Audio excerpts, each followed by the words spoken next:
Oh. Okay, so welcome to the last session for today. One of the last sessions for today. Well, our speakers will present best practices, and I think you will find them very, very interesting and useful. So I know you're tired, so I will start with the first presentation. So this is Maya Francione, who is going to present Rolling Through Malta and Gozo, together with the people that they really, it's about, in fact, it is about the story of a discovery trip by Luca Pagliardi and Danilo Ragona. So they will explain how they did this trip, this interesting trip, and Maya will present together with them. So just to introduce Maya, she's graduated in History and Conservation of Artistic Heritage and specializing in archaeology. After professional experience with tour lines, including Air Malta, she began her career as the Malta Tourism Authority in 2014. As trade marketing coordinator, she developed and strengthened relationship with travel agents and tour operators, and also created the e-learning platform Destinazione Malta Academy, designed to train the trade through engaging videos in which she features as the main presenter. In 2022, she was appointed communications coordinator, promoting Malta as a premier travel destination. So the floor is yours. Thank you so much. It's a pleasure for me to be here and to take you with me in a virtual travel to Malta, which is in the center of the Mediterranean. So I represent Malta Tourism Authority, who accompanied Danilo and Luca, who are in the room with us, in an adventure travel to discover two islands, Malta and Gozo, which are very different, but they represent the same soul Mediterranean. So it has been a very emotional and inspiring trip on the handbike and wheelchairs. So I must admit that this trip to Malta, has been experience that truly highlights Malta's commitment to inclusivity, offering visitors not only a rich history and stunning landscapes, but also authentic human connections.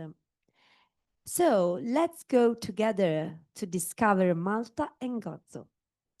So the first day, Danilo and Luca discovered Valletta, which is the capital. It's an open air museum, so it's largely accessible through ramps and facilities. Here, Luca and Danilo admired the largest and the only signed masterpiece of Caravaggio, which is the beheading of Saint John the Baptist. So it's something that all travelers cannot miss whilst they go to Malta. Then from the upper baracca, where they watched the iconic canyon salute, they took this glass elevator which took them to the harbor, and there they had the first real adventure. In fact, they sailed across the Grand Harbor in a dual-seat hand-controlled boats, gaining a new perspective of the fortified city. The day concluded with a very British tradition, the afternoon tea in a five-star hotel that often hosted Queen Elizabeth. So they tasted a typical English tradition because Malta and United Kingdom are very connected. In fact, one of the two official languages besides Maltese, it's English.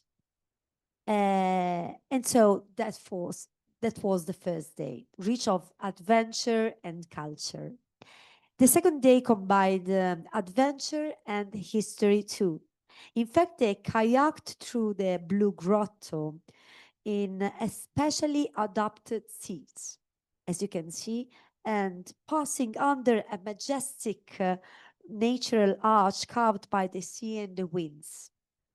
And then visited the fish market of Masa Schlock, which is very colorful, and where there are these typical boats, brightly painted, which are called Luzzi. And there they had the opportunity to taste one of Maltese typical dishes, which is lampuki, a typical fish. The other typical fish is the rabbit, okay? And in the afternoon, they explored the UNESCO temples of Hajarim and Nidra, which are the most old architecture of the world. So they're even older than the pyramids. And there they felt like truly Indiana Jones, um, feeling a real step into the past. You should consider that these temples are 5,000 years old, so quite enough. And then the day ended in Birgu, one of the three cities, a charming town stepped into history. The third day was dedicated to Gozo. Gozo is very different from Malta. So Malta is very dynamic. So there is the modern part like St. Julian's, and then there are the histories like cities like Valletta and the temples. But Gozo seems to be stopping time. So it's famous for its lower rhythm, natural beauty, and timeless landscape. So usually when you go to Gozo, it is because you want to stop and relax. And then we arrived there, they arrived. I say sometimes we because I was with them in this adventure. So that's why I lived this adventure with them, notwithstanding that they did more things than me that I can do. And the third day, so we reached Gozo with the Gozo Channel, which is a ferry. And Danilo and Luca used fat wheel equipment to explore the traditional salt pans, where salt is still harvested using ancient methods. So if you are lucky, you can meet this family and so see something very typical of Gozo.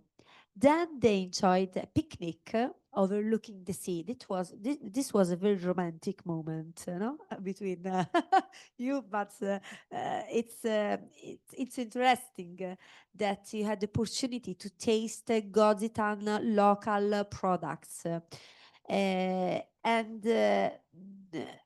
then they had the opportunity to reach the bastions of Cittadella. So imagine that Cittadella is in the heart of Gozo, right on the top. So it's very ancient. And so they go through these bastions and arrived at the top. And they had a marvelous view of all Gozo. So after this mission, they had the opportunity to end the day with a relaxing yoga session so they could reconnect body and mind.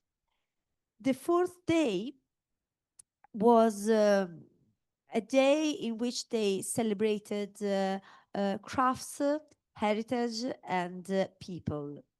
So in Medina, the first city that we can see in this image is called the medieval city. And here is famous not only for its historical beauty, but also because here was shooted the Game of Thrones series. So you can imagine how could be nice this old city. In the nearby Rabat, they met locals, played bocce which is a typical traditional Maltese game, tasted also Maltese sweets.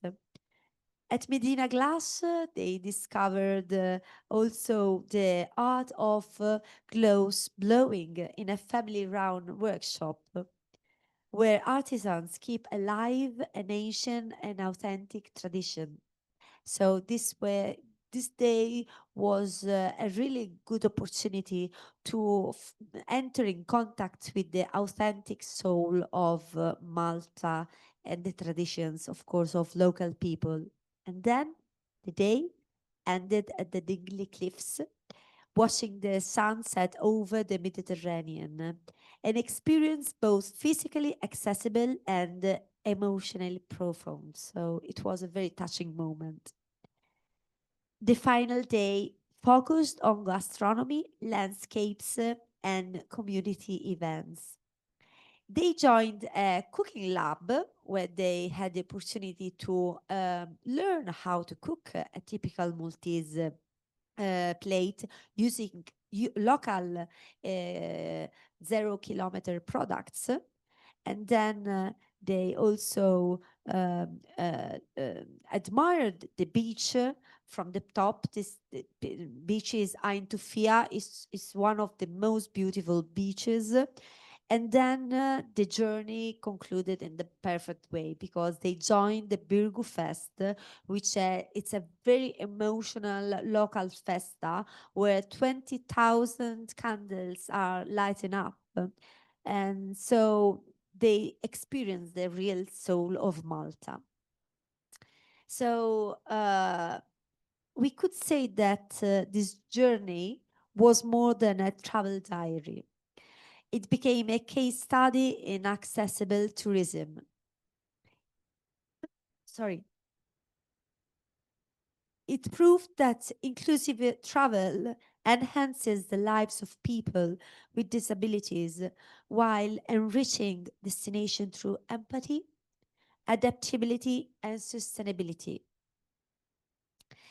The story was shown and shared through Viaggi in Carrozza platforms, Visit Malta Italia's channels, and national TV program Il Kilimanjaro recently. It was aired on TV. It also inspired a dedicated itinerary on Malta Tourism Authority's e-learning portal, Destinazione Malta Academy, and a live web talk on Facebook to engage the public. By the way, I've just been informed that Danilo and Luca are willing to organize a trip to Malta inspired by their travels. So I'm looking forward for it. So in conclusion, I would like to thank on behalf of Malta Tourism Authority and the director Esther Tamasi, Danilo and Luca, the true protagonists of this extraordinary journey. With their energy, sensitivity, and determination, they have shown that accessibility is not a limitation, but an opportunity to enrich and transform the way we experience travel. Their journey has been an inspiration to all of us and will continue to inspire those who choose to discover Malta with open eyes and an open heart. So I would like to leave you with an emotional video.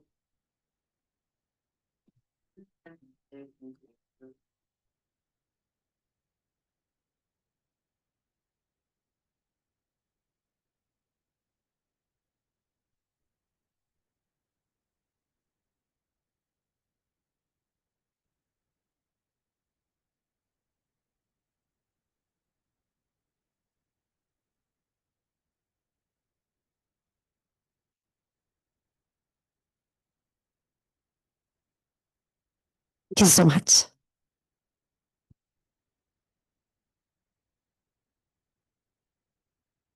Thank you very much.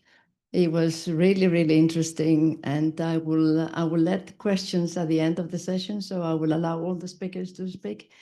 just I wanted to tell you what my impression and what I heard from your presentation. I would say accessibility is not the limitation. I would change your words. Disability is not a limitation, and accessibility is the key. Because what you proved is that disability is not the barrier, is the environment and lack of services. This is the barrier, and not the situation of the person. So that was the big lesson we got from this. And also it's very important because you communicate this through the social media, which are so powerful. So you give the message to the people, I can do, you can do. So that was a great thing. Thank you very much. And I will go now to the second presenter. I don't know if you're ready, okay? That's fine, that's fine. So I welcome Sandra Omber. My French is not good. She's replacing Daniel Grancho. So sorry that I didn't have your CV. So I would kindly ask you to present yourself. And Sandra will speak about the subject is when universal accessibility becomes a first step in an innovative regional approach. So will you please present yourself? And we're interested to hear your presentation.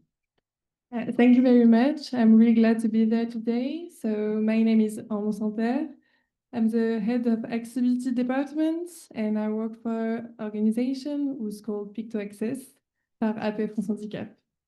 So today I'm going to talk about a project the main goal was to make museum in a part of France accessible to everyone through a health way.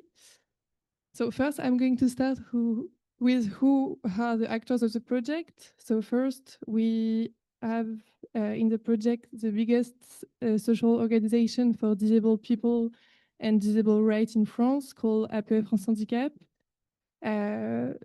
Which was really important because AP France Handicap, the main goal is to develop accessibility to make disabled people have the same rights as everyone, and also to develop new policy about tourism, accessibility, employment, the right to live their own way. And in this organization, we have services called Picto Access, and this service is like main service working on accessibility projects. So if there is a question about accessibility, it's Picto Access who leads everything and organize the technical projects. So these are the main actors for the project in the way of accessibility and handicap. And then we worked with the Yvelines department. So it's a French district that maybe you know if you think of Versailles Castle, like Château de Versailles, because it's where it is. So it's French district nearby Paris, who counts approximately 1.4 million inhabitants. So quite some people. And they have they need to organize things about like touristic and culture, social works, and disabled laws. So this department wanted to do a project, and it was led by the cultural and touristic departments. So the origins of the project, they wanted to ask the question, like, what if visiting a museum could become a therapeutic experience prescribed just like a medical treatment? Like when you go to the doctor, you have some medication, you have some drugs, but what if like going to the museum and having a touristic experience could also help you to like manage your disease or your handicap or your mental health problem too? Because today we know that handicapped people, but not only handicapped people, also people with problem with mental health, but also single parents family or this kind of people are really isolated. So they don't go out as much, they don't travel, and they don't even travel nearby the place where they live. So it's really important to find a way to make them go again into the touristic and cultural areas and the touristic museum. So this was the origins. The vision and the goals was not to just work in a single way of like the touristic part of the department work about tourism, but how you can put several actors around the table to talk about the cultural sector, but also the health sector and the social sector, and how you can work with an accessibility experts in the disabled fields to create a project which is able to make everyone speaks together and to find solutions together to make this museum really accessible. So what did we do and how it worked? So first we worked with 14 museum and cultural sites, and we did 14 personalized accessibility diagnostic in 4 months. You may know that the museum who were in the project were really different. Like, for example, you had museum with 5,000 visitors per year, and then you had some with 1 million or like a lot of visitors, like big castle. So you had little organization, big organization. Some were private, some were public. So the aim was to work with people with a lot of different contexts and use also. So you had also museum in like rural areas, some in more city area with a lot of like public transport and stuff, some with less public transport. So the aim was to be able to establish a method to analyze this building by acknowledging the thing that they were all different, but they were going to reach the same goal, and it was to be accessible for everyone. So following that, we finished and we delivered 13 expert analysis reports who were talking about not only the rules and the law about accessibility, because it's really important to have the same basis as what the French government wants us to do as establishments to promote accessibility, but it was also about what is accessibility in the use, what people really need when they go to museum. Because a museum is not only wall and like a floor, it's also a cultural exhibition, some guided visits, a boutique souvenir, like a restaurant. You have so many things you can do in the museum. It's not about just to walk in the museum, even if some museums are really pretty in France because we have some nice castles, but it's not only about that. So we really think about how can people who are not used to culture or are not used to going to the museum can have the identity or the sense of saying like, okay, now it's for me and I want to go. So that's why we really established a diagnostics first.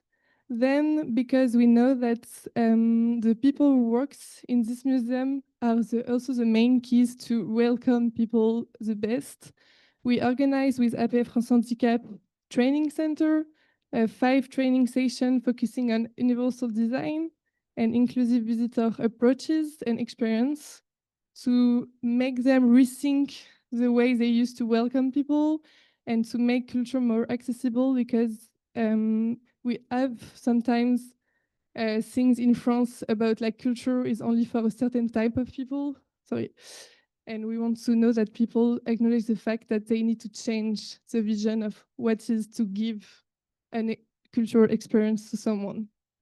And then we had like 170 health and social professionals.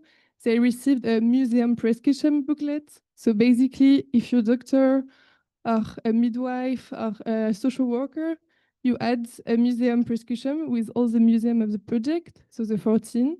And when someone can go to them for a like health problem or a mental health problem or just to have social assistance, they can provide them a prescription to a museum nearby where they live or where they want to discover.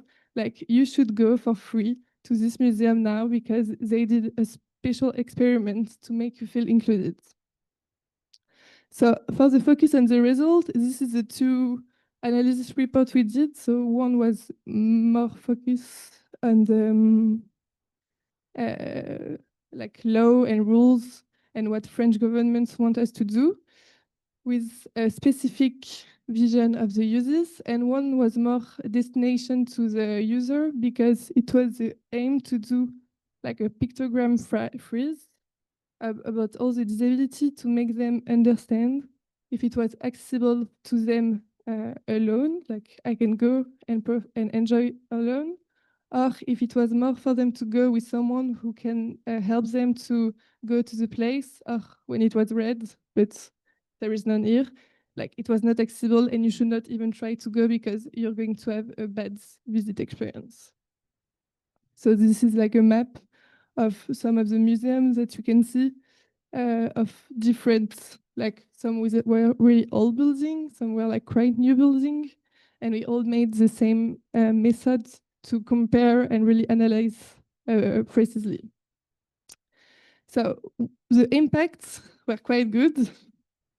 One of the museum directors told us like that activity used to feel like a constraint, and now it was a source of idea and connection with our audience. What I want to show, it's like when you put people who doesn't know about activity working together and discover new perspective, they can really feel the needs of being like lead, because sometimes activity is a name that you can be afraid of, like, oh, I'm going to spend so much money on things and no one is going to use it, and like, or I'm going to have a fine because I'm not respecting the rules. And we really wanted to change that by saying like, in new way and through a health prescription, you're going to just improve your accessibility by thinking differently. And also the things like 14 museums different were around the table, they could also share good practice between them, because some of them were already doing stuff, like good stuff, and it was working, but the other people didn't know about this stuff. So they could just exchange between them, like, oh, I work in this museum and we did a super good things for autistic children, like spectral autistic children, and you should try. And then it's like just people talking together can also really, really help for accessibility. So it was really the goal to change the mindset about it's not a barrier, accessibility is not a barrier, it's a way of innovation. So now for the next step, first it's a new branding now, it's called Yvelines Musée Solidaire, and we have 25 new museums who are going to join the project next year. So I'm glad that we can work and improve already what our method was to analyze. We also developed a new training program for dedicated accessibility coordinators. So in every cultural site, someone is going to be the main entrance for the accessibility question, even if it's not someone who is a pro on accessibility fields. And we also are going to create a new art therapy component, because we just realized that art therapy could reduce stress, make people more socially like feel part of a society a lot, because they can go and meet new people and be part of something way more important than what they thought they could be. And here it's like to finish like the lesson we learned. First, we just realized that accessibility unlocked cooperation. So it creates bridge between people and institutions that never used to work together before. And what the subject was not per se accessibility or health or culture, but to connect the dots between everything makes people rethink about projects. And I think the key for accessibility to work, in my personal experience, is to really make people, like, it's not a technical service in an area or a building who is going to be in charge of accessibility as like respecting the laws. It's really people working together, that the communication services is able to do accessible communication, that the people who create the art exhibition are going to think about the accessibility of the art exhibition. The welcoming people are going to be trained to be able to welcome good people, and like the people in the building are going to be able to put equipment. Like everyone needs to be part of an accessibility project. Then also we see that the activity change perspective, like when cultural staff meet health professional.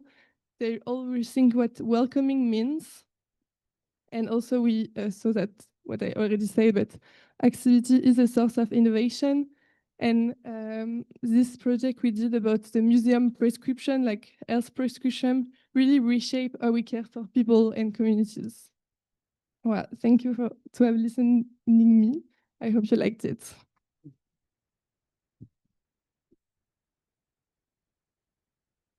Thank you very much. Very interesting, because we know museums are the most popular places that people want to visit when traveling.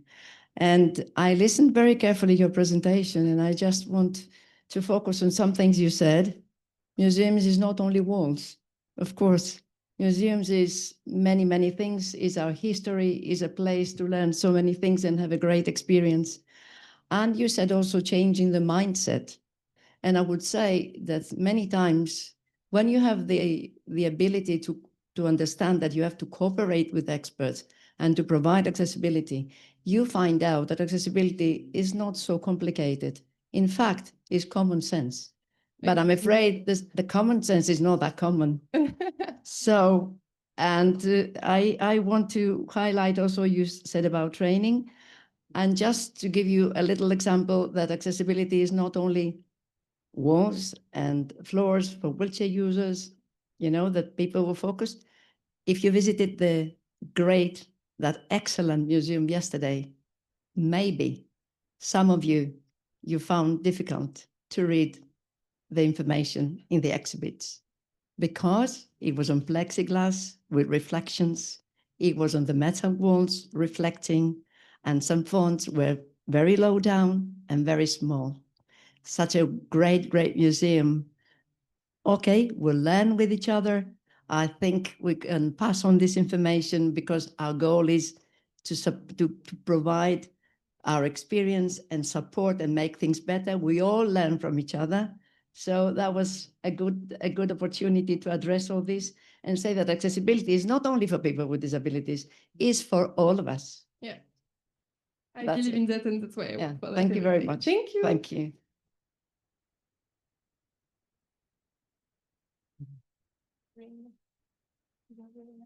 Okay, and now we are moving to our third speaker, André Novak, who is German, and he will have a translator, Mrs. Monika Tharann.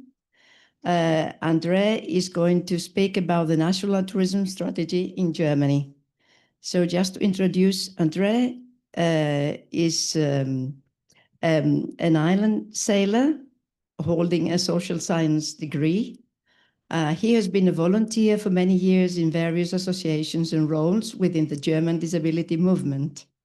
Currently, he is deputy chair of the Abbott Institute for Disability and Participation, and for 3 years, spokesperson for the tourism working group at the German Disability Council.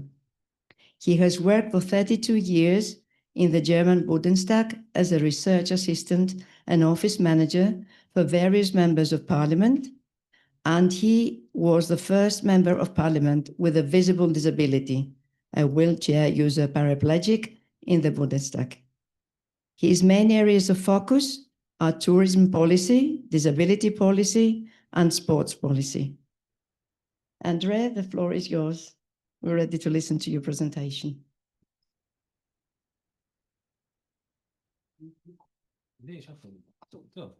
Ja, sehr geehrte Damen und Herren, liebe Freunde, viele von Ihnen sind regelmäßig mit Barrieren konfrontiert und sind es auch gewohnt und haben es gelernt, Barrieren zu überwinden.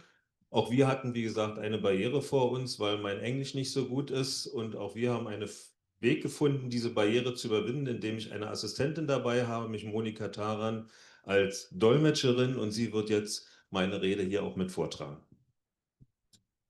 Dear ladies and gentlemen, dear friends, many of you face a wide range of barriers on a regular basis, and you have learned not to surrender, but to overcome them.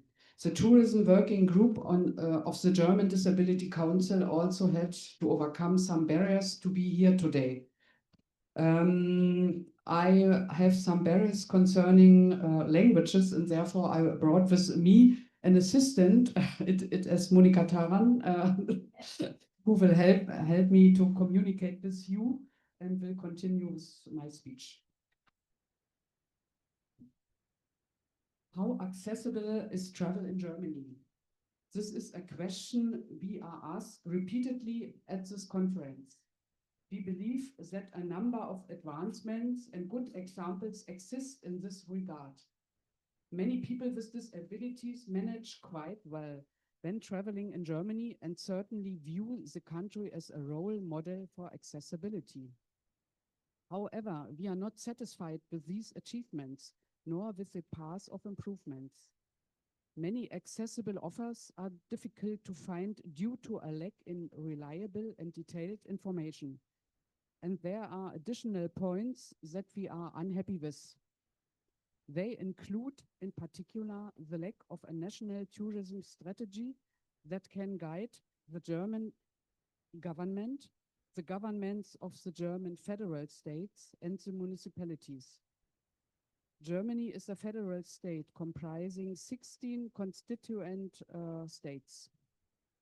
While tourism is a matter for the German federal state, the cooperation between German government, federal states, and municipalities has been unsatisfactory.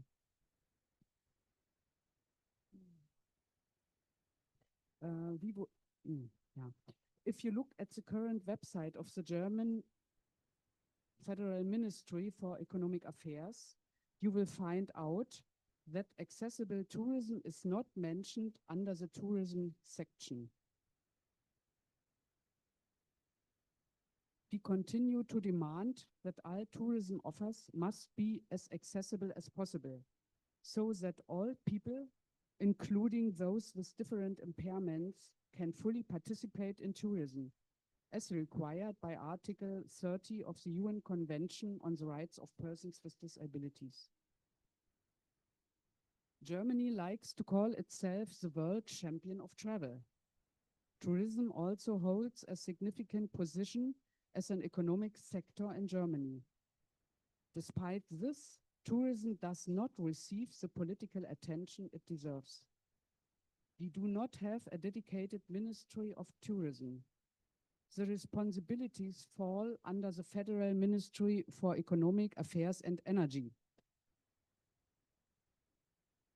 Why are the ideas and expectations for a national tourism strategy in Germany so different between the German government and disability organizations? It is undisputed that global challenges are growing, particularly due to wars and climate change, and that the economic outlook in Germany does not currently appear positive.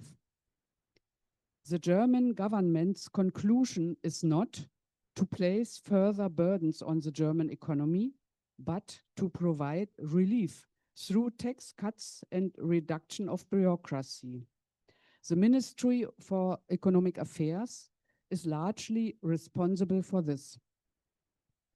Since tourism policy is also located in this ministry, the tourism industry is the main focus of the government's attention and efforts. But we want all people to have the opportunity to travel. Holiday travel promotes recreation, education, and health. This also applies to people with disabilities. Of course, we also want tourism companies and those working in tourism to benefit. This might sound trivial, but it has very practical implications. Although the UN Convention on the Rights of Persons with Disabilities has been part of national law in Germany since March 2009, there are, aside from the European Accessibility Act, no legal obligations for private businesses to provide accessible services and products. There isn't any requirement to provide information on the accessibility status of places like hotels or restaurants. The government hopes that business will do it voluntarily. And even where legal requirements do exist, there is usually a lack in sanctions for non-compliance.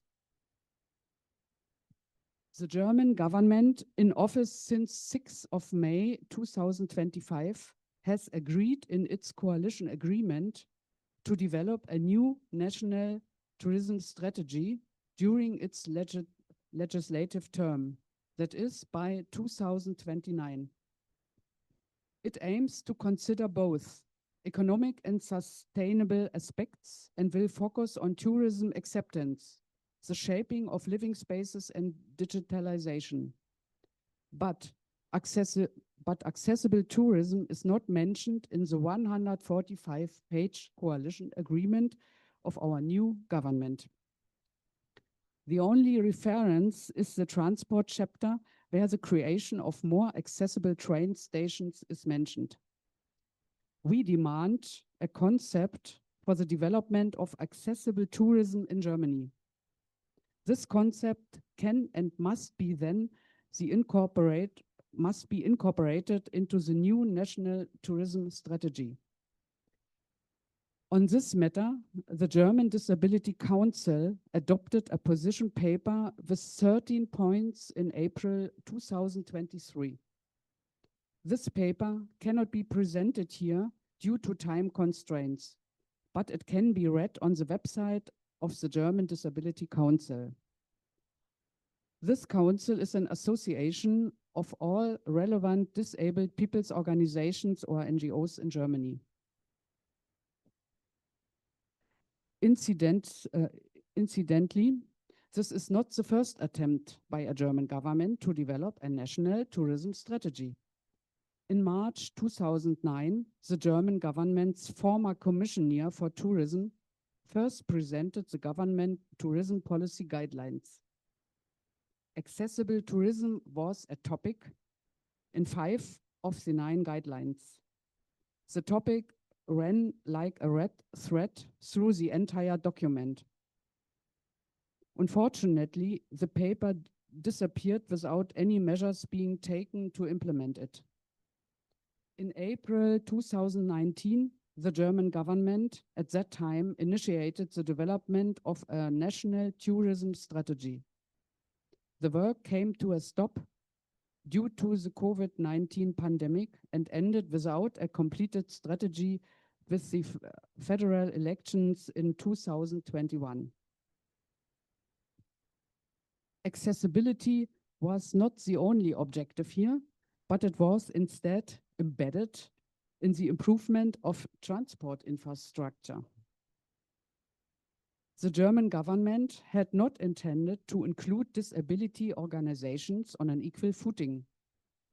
On the contrary, instead, in 2019, financial support for the National Association Tourismus für alle Deutschland, Tourism for All Germany was discontinued. This association was founded in 1999 by numerous national disability organizations. Some of you may know it by the abbreviation NATCO, in German, Nationale Koordinierungsstelle Tourismus für alle. With the subsequent dissolution of NATCO, which had worked for 20 years to promote the development of accessible tourism, the German government clearly weakened the opportunities for disability organizations to be involved. It was only in 2022 that the German Disability Council was able to form a tourism working group. It has now been working for 3 years, but without any public funding.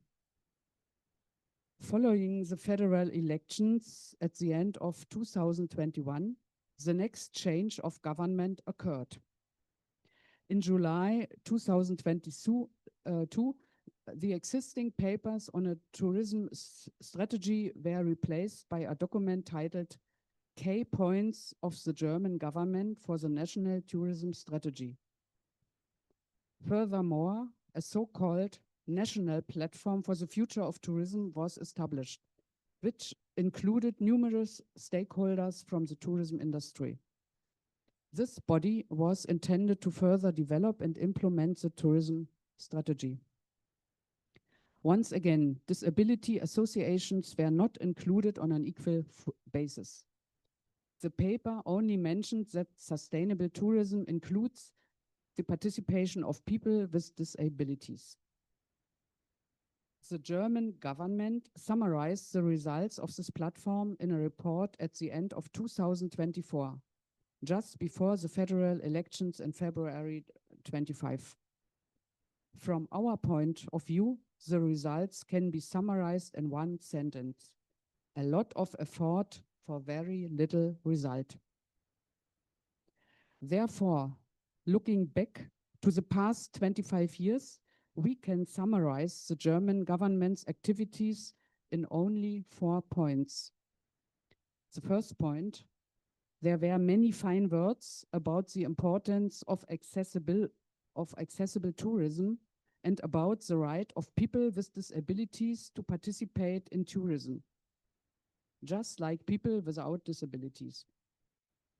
Second point: in 1999, the German government supported the creation for the National Coordination Non-Profit Association Tourism for All, NATGO. The funding decreased year by year and was completely stopped in 2019. Third point: since 2013, the German government has supported the Accessible Tourism Day at the International Tourism Fair, ITB, in Berlin, providing a consistent 40,000 euros. By the way, we would like to warmly invite you to the next Accessible Tourism Day in Berlin on 4th March next year in 2026. The fourth point is, since 2011, the German government has supported the establishment of the information and certification system called Travel for All. With the right commitment, much more would have been necessary and possible to be done. Now, I would like to say a few words about our Travel for All information and labeling system. The system has been developed since 2011 with the active involvement of disability associations. In our view, it is a global example of best practice. The system and its database allow everyone to see how accessible each offer is and what specific barriers do exist for different disabilities. Based on this information, the people concerned can then decide for themselves whether an offer is fully accessible to them, whether it is partially accessible, or it isn't accessible at all. The problem is that out of around 650,000 tourism services across the entire tourism sector in Germany, fewer than even 3,000 are included in that database. Less than 2% of all hotels in Germany are in this database.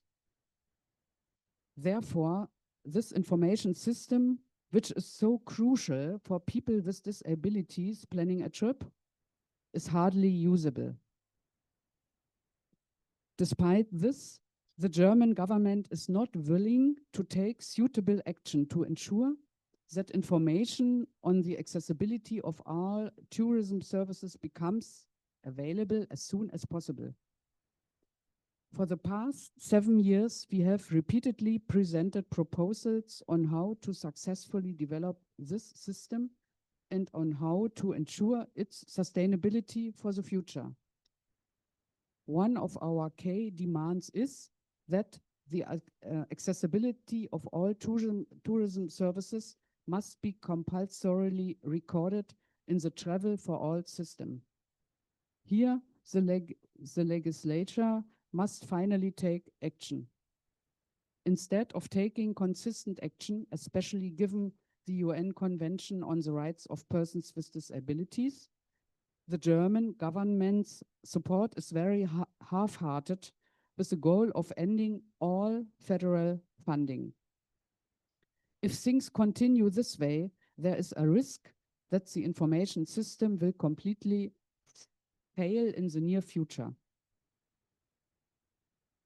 We are explaining this in such a detail because the lack of reliable and detailed information about accessibility or about the specific barriers in the tourism services chain is not just a German problem, but a worldwide one. By the way, also here in Turin. In international tourism, we need such information systems in all countries. These systems should be as identical as possible, understandable and usable for everyone, no matter which country he or she comes from or want to travel to. This would make booking easier and help to minimize bad experience in the destination country.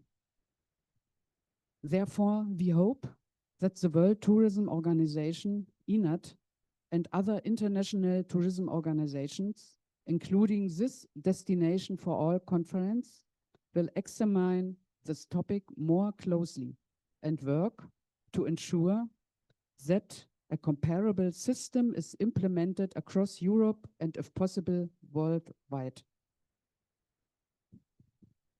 Ja, liebe Freunde, das sind nun nicht nur Best Practice gewesen, sondern doch eine sehr kritische Bilanz. Und die Frage ist, warum haben wir das gemacht? Und ich denke schon, wir sind uns hier auf dieser Konferenz alle einig. Wir engagieren uns für dieses Thema, wir brennen dafür, wir leben dafür. Aber viele, die auch an diesem Thema arbeiten müssten, sind eben nicht hier. Und deswegen steht die Frage, wie wir auch diese Botschaften nach außen tragen und wie wir dafür sorgen, dass wir noch schneller vorwärts kommen. Maybe you ask yourself why we present here so much criticism concerning these questions. We see these problems, and at the same time we know that many people who are responsible for this development are not here. They did not come to this conference. And I think we should think about the fact how we can transmit our experience and these problems outside the conference. Abschließend möchte ich mich auch im Namen der Arbeitsgruppe Tourismus des Deutschen Behindertenrates bei den Organisatoren und der Stadt Turin sehr herzlich für die Ausrichtung dieses Weltgipfels bedanken. Diese 3 Tage bieten uns vielfältige Möglichkeiten zur Vernetzung und zum Erfahrungsaustausch. Sie machen vor allen Dingen Mut, weiter für einen Tourismus ohne Barrieren zu kämpfen. Und wir bleiben dabei, nichts über uns. Vielen Dank für die Aufmerksamkeit. In closing, on behalf of the Tourism Working Group of the German Disability Council, I would like to sincerely thank the organizers and the city of Turin for hosting this World Summit.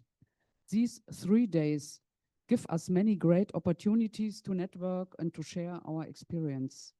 They encourage us to continue fighting for a tourism without barriers. We will continue to follow the principle, nothing about us without us. Thank you very much for your attention.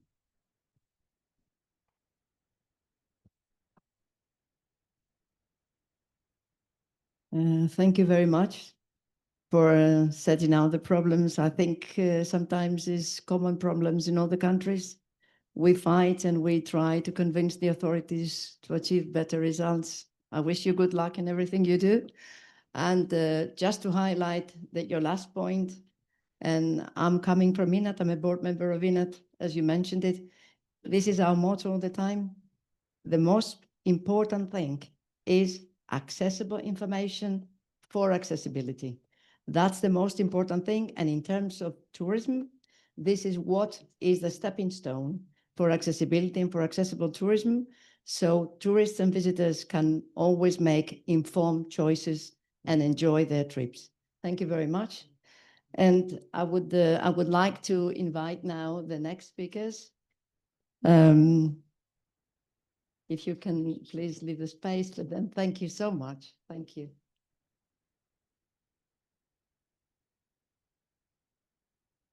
So our last speakers, excuse my Norwegian, is Heidi Kjærnes and Gyldenøhr, right?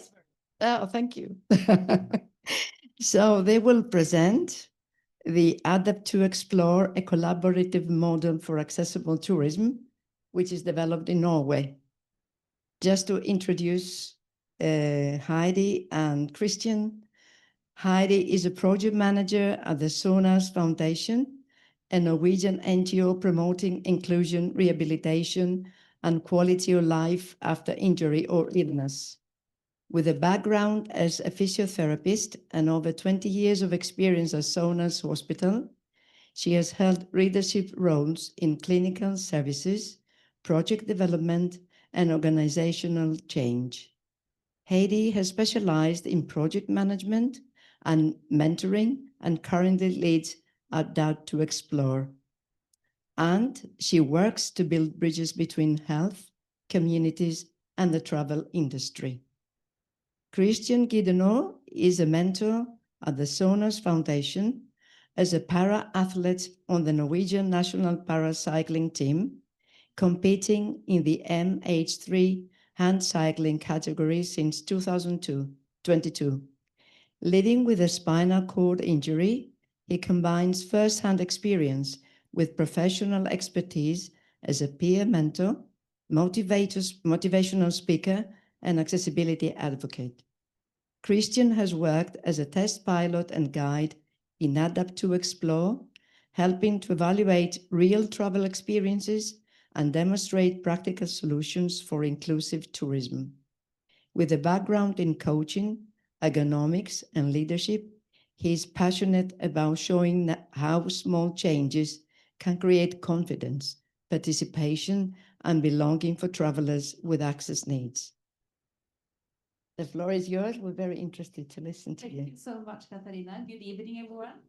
We are so pleased to be here with friends and colleagues. We're going to start off with a film.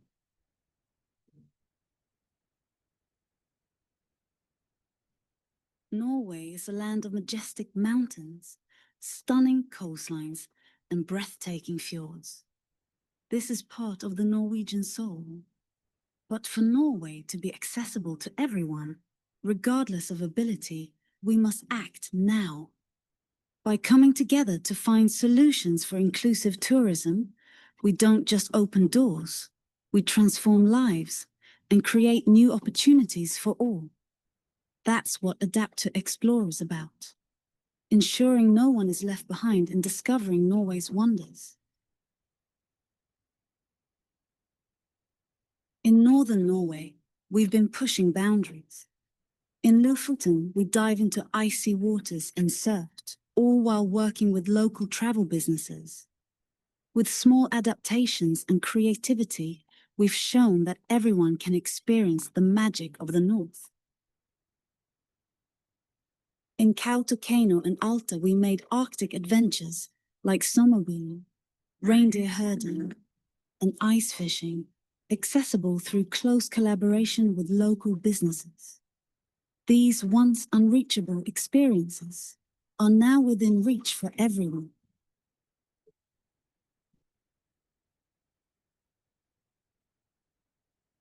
In Tromsø, we combined urban life with nature, creating inclusive experiences in hotels and transport. Accessibility is more than universal design. It's about shifting attitudes in the tourism industry. Through Adapt to Explore, businesses now have the tools to adapt and provide better service for all travelers. Over 140 million people in Europe need adaptations to live fully. Inclusion isn't just the right thing to do, it's good business. In northern Norway, accessible tourism could increase guest nights by 10.2%. Small, affordable changes can make a big impact, opening new markets and driving growth. Adapt to Explore proves that investing in inclusion makes tourism both fairer and more profitable. It gives businesses a competitive edge while enhancing quality of life for everyone. Norway, with its beauty and spirit, has the potential to lead the world in inclusive tourism. So let's build this future together, where all travelers look to Norway for their next adventure.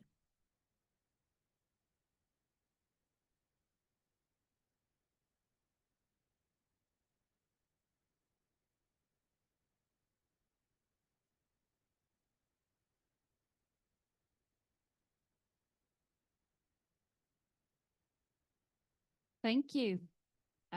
We think this film actually shows what Adapt to Explore is about. It's about real people, real barriers, and real solutions. Co-created with travelers with access needs, our test pilots, with the tourism, with health services, research, and decision makers.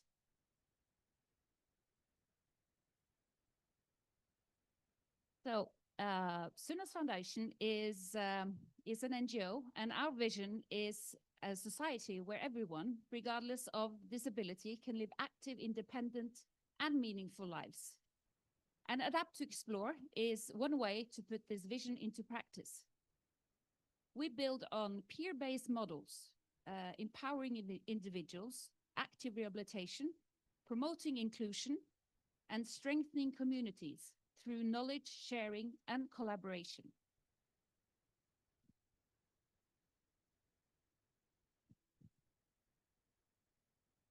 Yeah, so I've been one of the test pilots on the first project we had up in North, and I will tell a bit about my story and the experience I had for living with the spinal cord injury.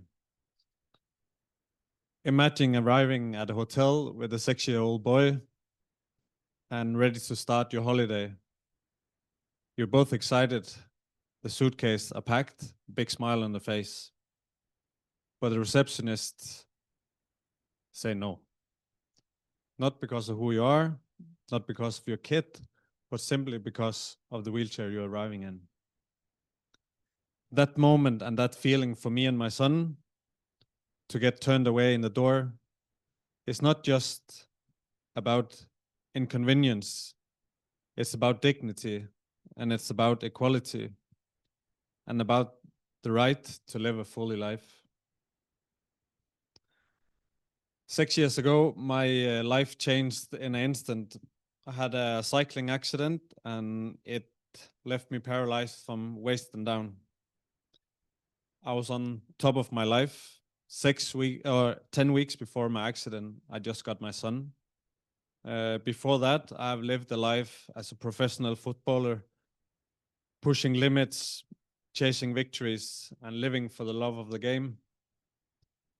But after the accident, everything's changed. The toughest thing wasn't just the challenge of the physical thing, but the mental part. And yet, I refuse to give up my dreams. And you can ask why? Because I'm a father. A single father to a wonderful 6-year-old, really active boy. And my responsibility to him is way bigger than any obstacles.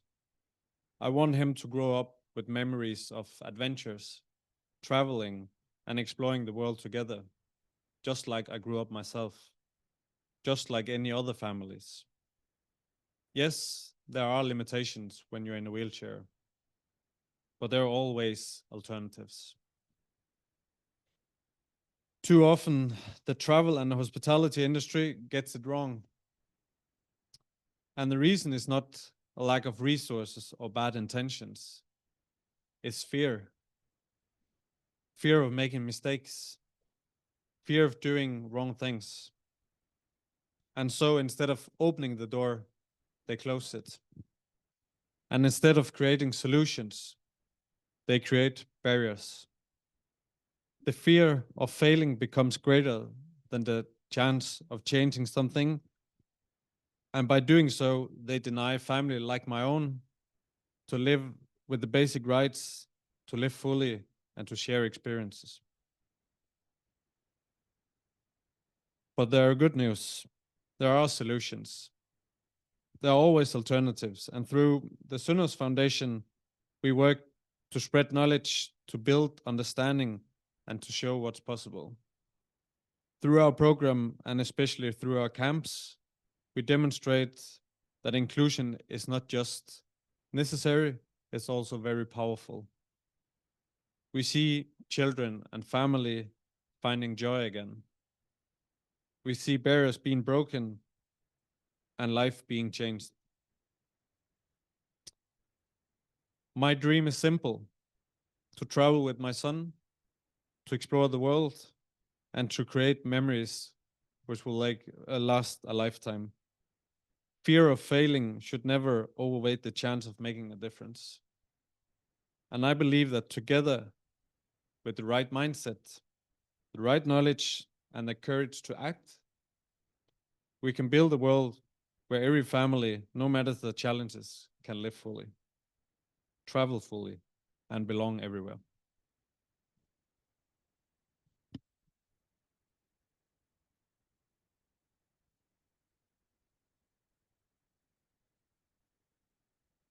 So back in 2020, I was thinking about the other day, that was actually during the pandemic. That feels like 10,000 years ago, but it was only 5. We were not able to do a big camp in Barcelona. The borders were closed. So we called a local tourist provider in northern Norway and said that we wanted to arrange an active rehabilitation camp in Lofoten. We wanted to stay in fishermen's cabins. We wanted to snorkeling. We wanted to surf with 20 wheelchair users. The answer was, that is impossible. And that was actually where the idea of Adapt to Explore was born. Our method, as Christian said, is testing in real life, not on paper. We build local businesses, we bring local businesses, hotel managers and decision makers together around the same table with test pilots, travelers with real lived experience to try activities, share experiences, and find solutions together. Through these network gatherings, we combine practical testing with open dialogue, with a positive approach, building knowledge, confidence, and collaboration across sectors. We also show how small adjustments can create big opportunities. For example, as you saw in the movie, enabling people in manual wheelchairs to launch sea kayaks directly from the beach and paddle into the ocean. It often actually takes less than people think, not big investments or advanced equipment, but curiosity, good communication, and willingness to learn.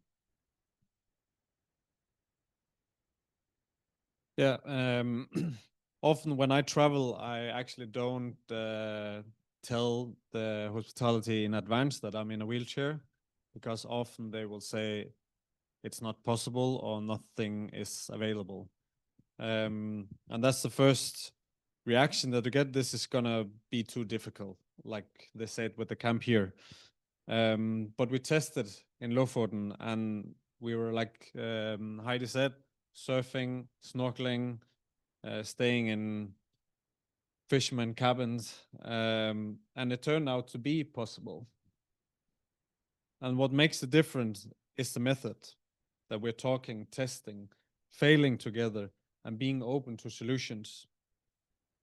I don't meet the tourism industry by looking for any problems. I'm looking for opportunities.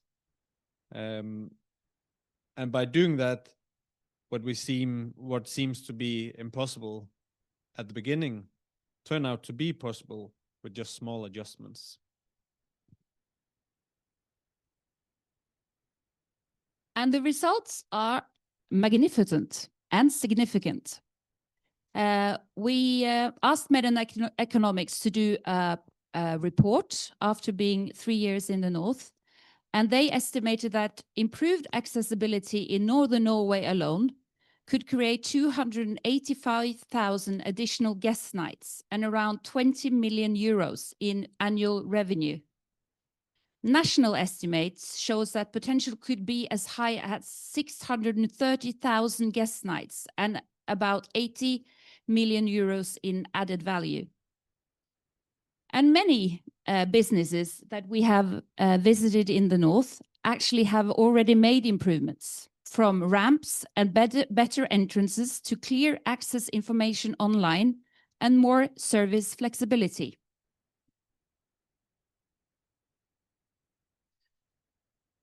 Like I said before, but even more important, it's about the shift of the mindset. When business gain knowledge, they start to see the opportunities and find solutions that could benefit not only travelers with access needs, but also all the other customers. And the impact goes beyond numbers. Travelers reported better quality of life, greater autonomy, and a strong sense of belonging.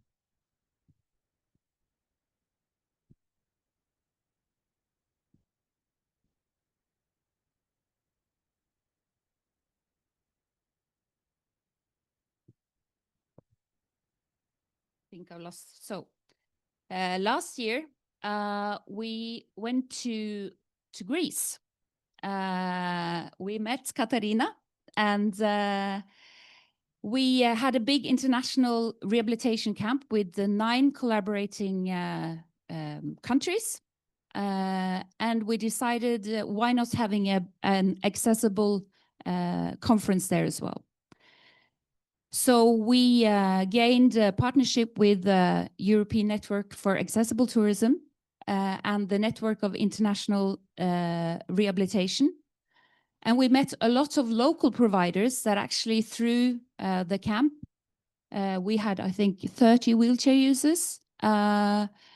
We showed that it's possible with the mindset and the willingness to learn.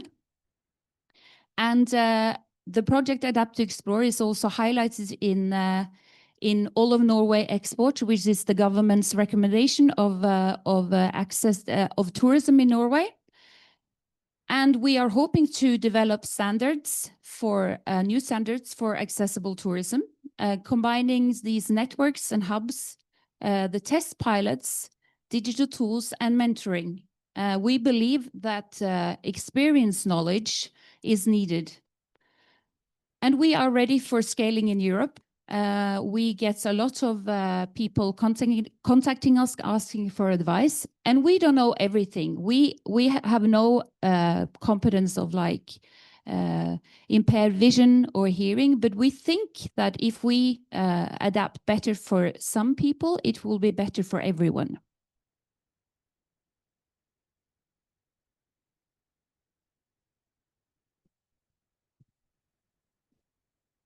Okay, let me see.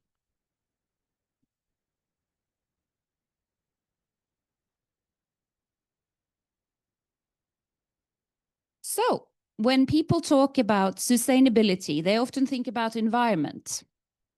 But we actually think that the most important thing is people. So accessibility is not only for a small group, it benefits actually all travelers. And inclusion is not a charity, it's smart and it's a long-term strategy. Future travelers will choose destinations that take accessibility seriously.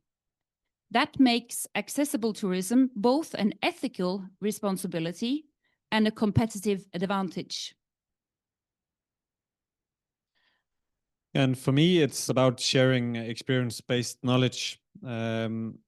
So when we sit down together around the table with travelers, providers, decision makers, we don't come to point fingers at each other. We come to find solutions and not telling what you do wrong. We come up with solutions and ideas to make it better for everyone. And like Heidi said before, it doesn't take big investments. It could be small changes, and the willingness to learn will make the difference. And including life experience is so important. It turns discussion about accessibility into practical improvements for everyone. Okay, I'll show you green.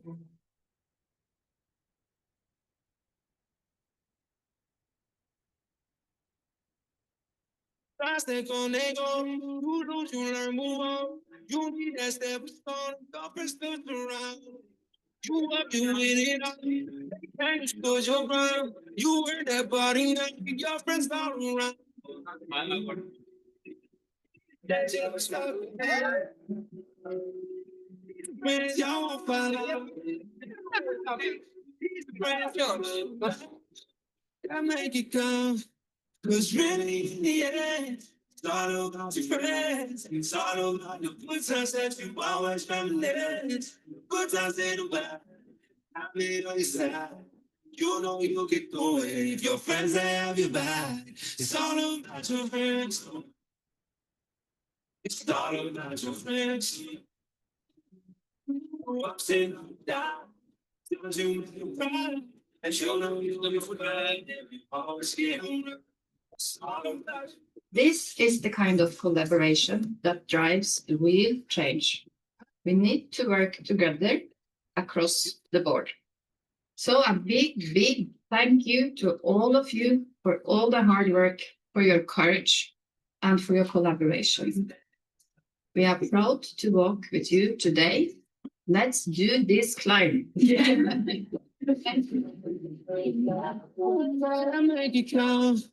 Cause really, in the end, it's all about your friends. It's all about the good times that you always reminisce. Good times in the bad, I've been on your side. You know you'll get through it if your friends they have your back. It's all about your friends. It's all about your friends. Ups and downs, times you make you proud. You know you always get on. It's all about your friends. Okay, we didn't reach Acropolis, but we reached a lot of other things. So what's next? As you heard from the ambassador, accessibility is a human right. And our aim is to move from intention to action, because accessible tourism should be a natural part of all tourism, not an expectation. So let's do this together. We hope that we can collaborate and share more knowledge. We believe in collaboration. We believe that we are better together. And on the screen, you can find a QR code that links directly to the project. And please reach out if you have any other questions later on. Thank you so much.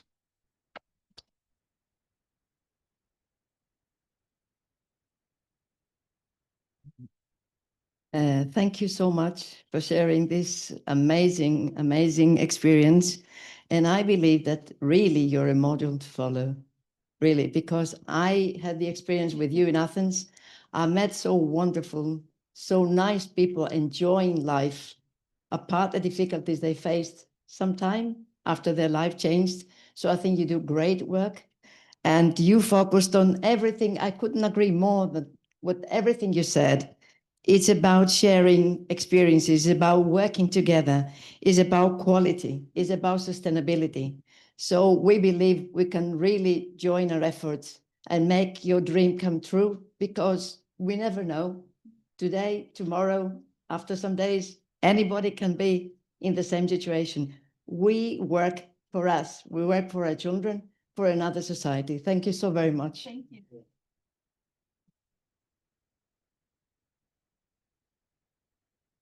If you like to address some questions to the speakers, we will take some questions here.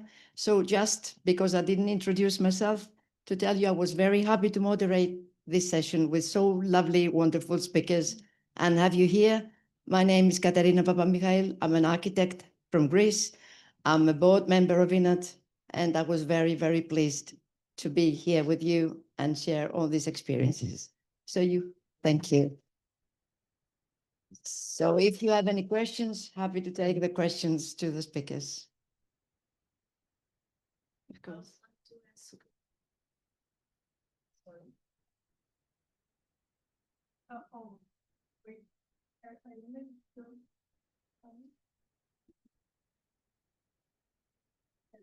Yeah, I would like to. No, Yeah. this speaker is annoying. Okay. Yes. I would like to ask Sander if your museum prescription booklet, it's a kind of marketing booklet, or it's a medical recognized prescription, as we have seen, for example, in Scotland a few weeks ago. Yeah, it's not really about marketing, because everything is like free. So of course it's to make people discover new museums, so it's good for the museum image, but it's also to work with health professionals to really find health solution through art to be better and to like have a better health condition thanks to another kinds of activities which is not medication. So it's really a mix between working with professionals of health, but also it's good for museums to, in a marketing way, to show that they are open to work differently and to welcome another public, if it answers your question. Is there any other question? Okay, then. Okay, we close here.